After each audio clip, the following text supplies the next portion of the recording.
We shall commence this module by discussing about solving linear programming problems. Excel is a useful tool for solving linear programming problems. In this question, we will solve and analyze linear problem with Excel.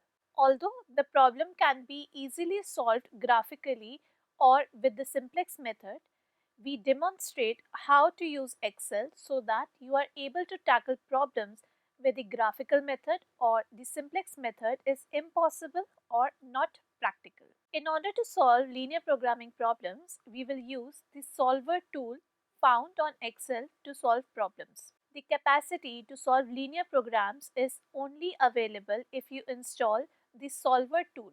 Typically, this feature is not installed by default when Excel is first set up on your hard disk. To add this facility to your Tools menu, you need to carry out the following steps, but only once. First, select the menu option Tools, Add-ins. This will take few moments to load the necessary file. Second, from this dialog box presented, check the box for Solver add-in. Third, on clicking OK, you will then be able to access the Solver option from the new menu option Tools, Solver, which appear below the Solver. Please have a look at the scenarios.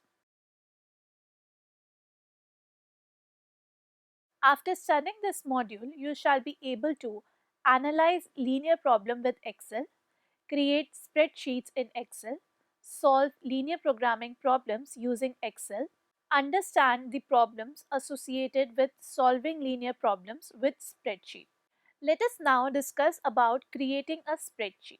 This section explains how to set up a spreadsheet to solve linear programming problems. The best approach to entering the problem into Excel is first to list in a column the names of the objective function, decision variables and constraints. You can then enter some arbitrary starting values in the cells for the decision variables, usually 0. Excel will vary the values of the cells as it determines the optimal solutions. Having assigned the decision variables with some arbitrary starting values, you can then use these cell references explicitly in writing the formulae for the objective function and constraints, remembering to start each formula with equal to. Let's start by examining a Excel worksheet for the linear programming problem. The problem is to maximize p equals to 70x plus 120y subject to constraints x plus y less than equal to 35, x plus 3y less than equal to 75, 2x plus y less than equal to 60, x greater than equal to 0 and y greater than equal to 0. This worksheet is what we wish to produce for the linear programming as stated. The first step is to organize the spreadsheet to represent the model. We use separate cells to represent the decision variables, create a formula in the cell to represent the objective function, and create a formula in a cell for each constraint left hand side. Now we shall discuss about solving the linear problem in Excel. The worksheet utilizes Excel's Solver add-in to find the solution to the linear programming problem. Before we can create this worksheet, the Solver add-in must be installed within Excel. Once that is done, we can construct the worksheet shown above. The instructions shown below demonstrate how to load the Solver add-in for Excel 2007. Other versions of Excel may have a different sequence for steps. For help with the loading the Solver add-in in those versions, try searching in Excel's help utility with the term Solver. First, to load the Solver add-in, click on the Office button in the upper left corner of the Excel. Second, select the Excel options at the bottom of the menu that appears. This will open the Excel option box. From the left side, select Add-ins. If you see the Solver add-in listed, click on OK at the bottom of the box and skip to step 6. In this case, the Solver add-in is already loaded.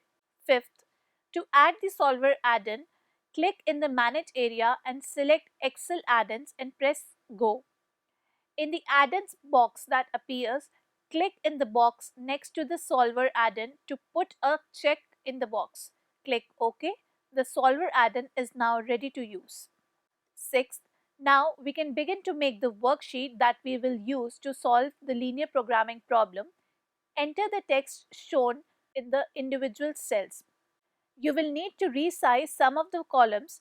To do this, move the cursor to the top of the column you want to resize.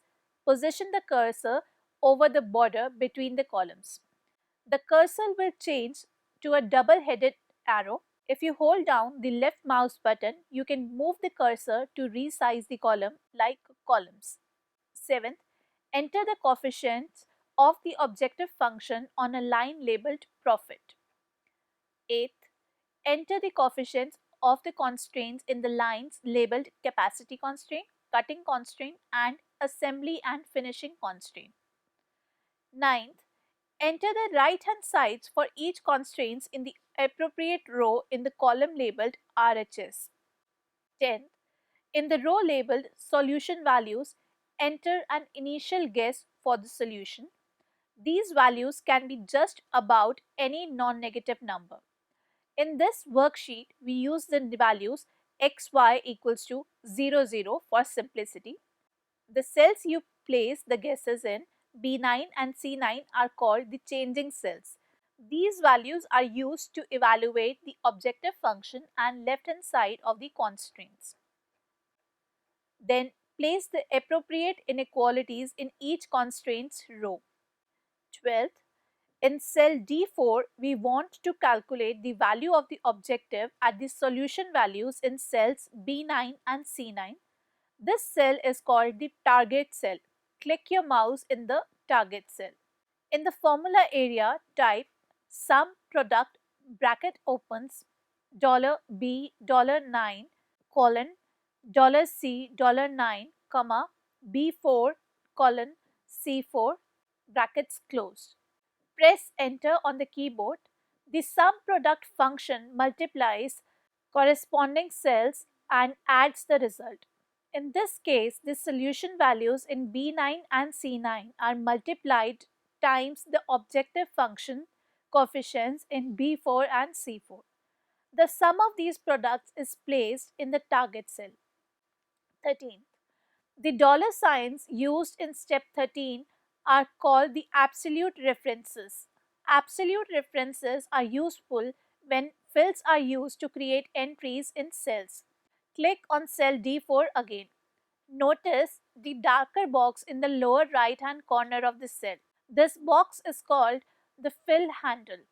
Move your cursor over this box and you will see that it changes to a black cross. Left mouse click and hold the mouse button down while dragging the cursor to cell D7. Release the mouse button. This fills the cells D5 through D7 with entries based on the formula in D4. If we click on cells D4 through D7 and examine the formula bar, we see a pattern. In each of the cells, one factor in the product always comes from the solution values in cells B9 and C9. The other factor in the product comes from cells in B and C column on the same line. Cells that are fixed in a certain locations are called absolute references and utilize the dollar sign. Cells that are located with respect to another cell are called relative references. When the cells are entered using a fill, relative references are filled with values according to their location. For this worksheet, the second part of each product comes from the cells immediately to the left and on the same row. The other part of the product is fixed by absolute references in B9 and C9. Now, we will utilize a fill to put the entries under the slack label. The slack is the difference between the right hand side and the left hand side of a constraint. Left mouse click on cell G5. In the formula bar, type F5 minus D5. Now press enter to calculate the slack for the capacity constraint. This value is the difference between the left hand side and the right hand side of the capacity constraint. Now left click the mouse in cell G5 again. Use the fill handle to fill the cells in G6 and G7. To test whether the cell entries are correct, let's try some different values by changing the values in cell B9 and C9. Change both of these values to 1 and observe the values in the target cell D4. The left-hand side values of the constraint in cells D5 through D7 and slack in G5 through G7, the values on those cells should match. If any of the cells do not show the correct values, examine the contents of that cell and make changes to correct the entry or formula in the cell. Once the worksheet is calculating the proper values when the changing cells are varied, we can use the solver add-in to solve the linear programming problems. Now, click on Data tab along the top of the Excel window. In the Analysis panel, click in the Solver button. The Solver tool will open. Before we can enter any values into the Solver parameters box, we need to set some options. Click on the Options button. Use the cursor to check the boxes Assume Linear Model and Assume Non-Negative. Click OK to return to the Solver parameters box. Make sure the cursor is positioned in the box next to the Set Target cell. Now click your mouse in the cell D4. The absolute reference $D$4 will be placed in the box. This cell contains the value of the objective function evaluated at the solution values. Make sure max is checked since we are maximizing the objective function. Position the cursor in the box by changing cells. Click and hold the left mouse button in cell B9. Drag the cursor to cell C9. This selects the two cells containing the guess for the solution values. The absolute references for the cells are placed into the changing cells box. To enter the constraints into the solver, click on the Add button under the Subject to Constraints heading. The Add Constraint box will open and allow you to enter the left-hand side inequality and the right hand of the first constraint. Position the cursor in the box under Cell Reference. Click on cell containing the left-hand side of the capacity constraint D5. Next, position the cursor in the box under Constraints. Click on the cell containing the right-hand side of the capacity constraint, that is F5. Click the Add button. Repeat step 24 for the other two constraints and the corresponding cells for the left and right hand sides. It is not necessary to enter the non-negativity constraints. Once the constraints have been entered, click on OK button in the Add Constraints box. You will return to the Solver parameter box. At this point, the linear programming problem has been entered into the solver and now we are ready for Excel to solve it. Click on the Solve button. The values in the cells are changed to correspond to the solution of the linear programming problem. According to Excel, the solution is xy equals to 1520. Notice that in the first two constraints, the left and the right hand sides appear to be equal, but the slack is not equal to 0 as it should. This is a rounding issue due to the nature of the algorithm used to solve the problem and is nothing to be concerned about. If we were to start with a different initial guess like 0, 0, the slack for each of the first two constraints would be 0. Highlight the answer and sensitivity reports and click on the OK button. Two new sheets will be created in your Excel workspace, Answer Report and Sensitivity Report. You can click on the tab for either of these reports at the bottom of the Excel window to view them. Next, we shall understand loose ends or problems associated with the spreadsheet. Some of the problems associated with solving linear problems with spreadsheet are: first, infeasible problems. If your feasible set is empty, then Excel will tell you.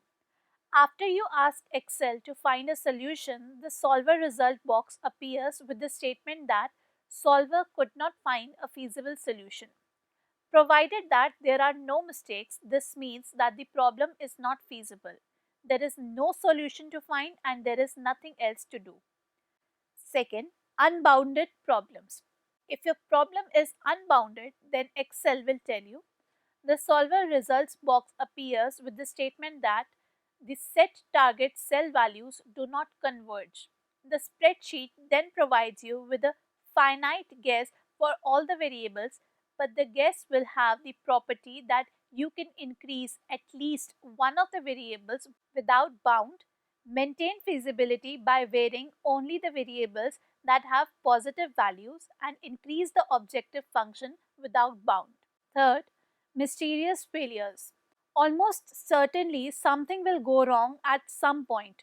Maybe it is the hardware, maybe it is the software. Probably you made an incorrect assumption about how the program interprets the data you give it, or you just typed a formula or cell address incorrectly. Identifying the problem is frustrating and often time consuming. If you obtain a numerical answer, then I urge you to examine it to see whether it looks sensible. It could be the answer to the wrong problem. If solver does not work, then go over the data and formulas slowly and carefully. Usually you will find a mistake. Fourth, sensitivity analysis. At this point, you can generate a report on the sensitivity of your solution, but you cannot interpret this report. Sensitivity analysis is a major topic of the course.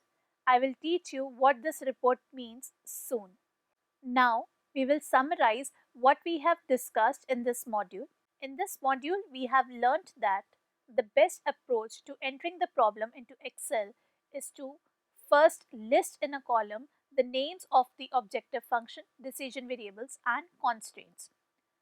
We learned how to convert linear programming problems into spreadsheets for use in Excel. Some of the problems associated with solving linear programming problems with spreadsheets are invisible problems, unbounded problems, mysterious failures, sensitivity analysis.